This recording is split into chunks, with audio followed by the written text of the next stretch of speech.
প্রতিদিনের মতনই আরেকটি সুন্দর সকাল পেলাম। আলহামদুলিল্লাহ, আল্লাহর কাছে কোটি কোটি শুকরিয়া এত সুন্দর একটা সকাল দেখানোর জন্য। আবারও বলতেছি আলহামদুলিল্লাহ।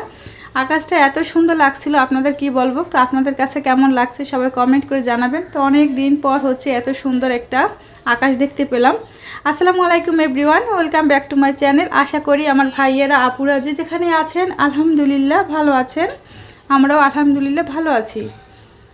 এটা হচ্ছে সকালের নাস্তা, ছেলেকে দেব। তো ঝটপট করেই হচ্ছে, সে বলতেছে আজকে সে ডিম দিয়ে পাউরুটি খাবে, সেটাই হচ্ছে তাকে তৈরি করে দিলাম। সে যেটা বলে সেটাই আমি তৈরি করে দেই, কারণ বাচ্চারা প্রতিদিন এক খাবার খেতে চায় না। সেজন্য হচ্ছে আমি প্রতিদিনই ট্রাই করি একটু ভিন্ন ভিন্ন ধরনের নাস্তা দেওয়ার জন্য, যাতে তারা মজা করে খেয়ে নেয়। আর ওখানে হচ্ছে ছেলেকে নাস্তা দিয়ে এসে আমি দেখতেছি ভাতটা কিন্তু আমার হয়ে গেছে। তো সকাল সকাল হচ্ছে আমি ভাতটা বসিয়ে দিলাম, তো গ্যাস থাকে না সেজন্য। এখানে হচ্ছে কলা ভর্তা দিয়ে দিলাম। কলা ভর্তাটা আমার কাছে খুব ভালো লাগে। তো সকালবেলা আজকে হচ্ছে আমি ভাত খাবো। তো এখন কিন্তু 11টা বেজে গেছে, দুপুর হয়ে আসছে প্রায়। তো আমি অল্প করে কিছু ভাত খেয়ে নেব কলাটা ভর্তা করে। আর ফাতিন ওদিকে নাস্তা খাচ্ছে। তো কলা ভর্তাটা আজকে হচ্ছে আমি একটু ভিন্ন ধরনের ভর্তা করব। প্রতিদিন আমি ভর্তা করি শুকনো মরিচ আর কাঁচা রসুন দিয়ে।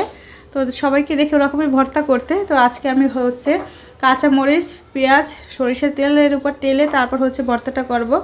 তো আলহামদুলিল্লাহ ভর্তাটা এত মজার হয়েছে, আপনাদের কি বলবো। তো আপনারা এভাবে ট্রাই করে দেখতে পারেন। এভাবে হচ্ছে এবার কলাটা ভর্তা করলে যাদের গ্যাসের সমস্যা আছে তাদের কোনো সমস্যা হয় না। ওই শুকনো মরিচ রসুন দিয়ে ভর্তা করলে অনেকের সমস্যা দেখা যায়। সেজন্য এভাবে আপনারা ট্রাই করে দেখতে পারেন। এই যে এখন আমি ভাত খাচ্ছি। আলহামদুলিল্লাহ ভর্তাটা কিন্তু অনেক মজার ছিল। ভাত খেয়ে আমি হচ্ছি অন্য কাজে চলে আসছি। এখানে হচ্ছে আপনাদের ভাই হচ্ছে 2-3 দিন হয়েছে নিয়ে আসছে মরিচগুলো, শুকনো মরিচ। তো শুকনো মরিচ তো লাগেই সংসারে, বোঝেন। সেজন্য আমি সবসময় কি করি, কাজটা কিভাবে আমি সহজে গুছিয়ে করি সেটাই হচ্ছে আপনাদের সাথে শেয়ার করতেছি। কাঁচা শুকনো মরিচটা যখনই নিয়ে আসি তখন আমি কি করি, এটা ভালোভাবে শুকিয়ে রোদ্রে শুকিয়ে দিয়ে দিলাম। এখন হচ্ছে আমি এটা শুকিয়ে গেলে বোটাটা ফেলে দিই, তারপর আমি বাটার ভেতর ভরে রাখবো যাতে কাজ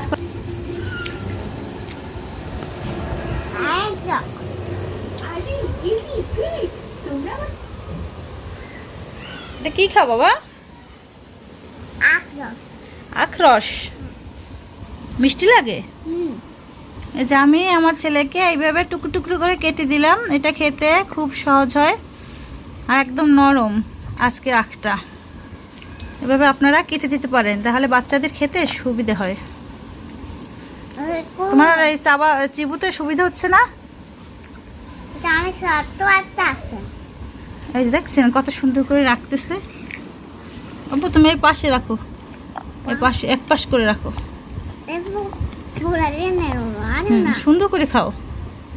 মিষ্টি লাগে।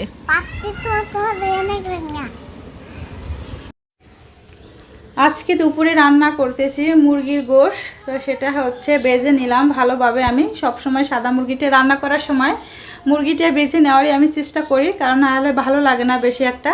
আর সাথে হচ্ছে কয়েক পিস আলু দিয়ে দিলাম। তো আমার ছেলে হচ্ছে আলুটা খুব পছন্দ করে, তো আমার কাছে তেমন একটা ভালো লাগে না, ওর বাবার কাছেও না। তো ও ভালো লাগে দেখে ওর কাছে, সেজন্য হচ্ছে সবসময় আমি আলুটা দেওয়ার চেষ্টা করি।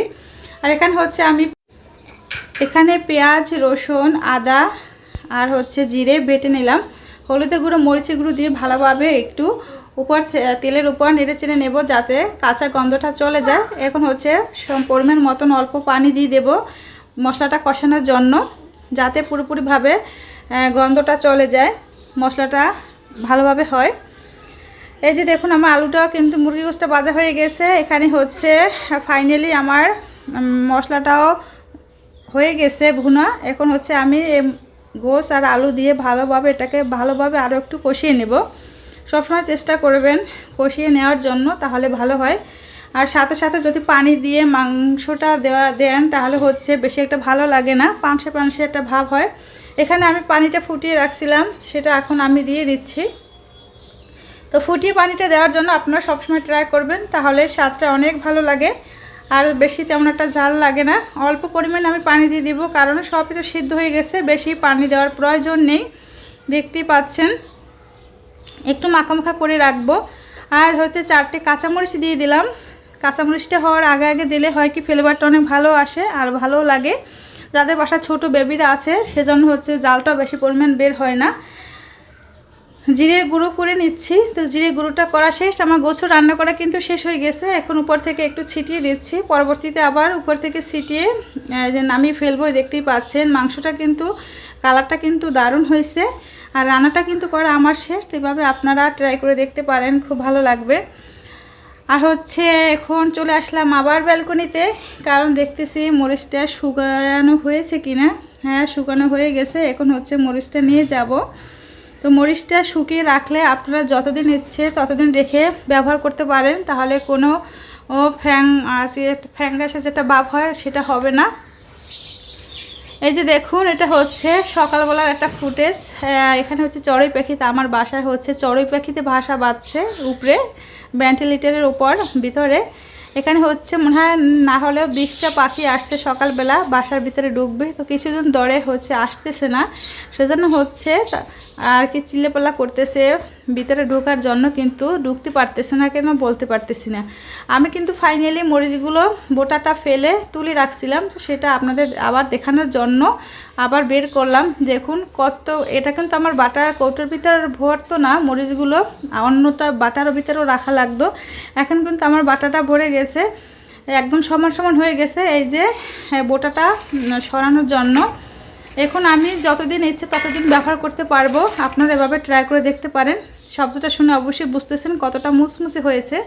তো ভিডিওটা আজকেই পর্যন্তই। আপনাদের ভালো লাগলে লাইক কমেন্ট শেয়ার করবেন, ভুল ত্রুটি হলে ক্ষমা দৃষ্টিতে দেখবেন। আর আমার কাজগুলো যদি আপনাদের ভালো লাগে ফলো করতে পারেন। আমাদের জন্য দোয়া করবেন। আপনারা ভালো থাকবেন। আল্লাহ হাফেজ। আসসালামু আলাইকুম।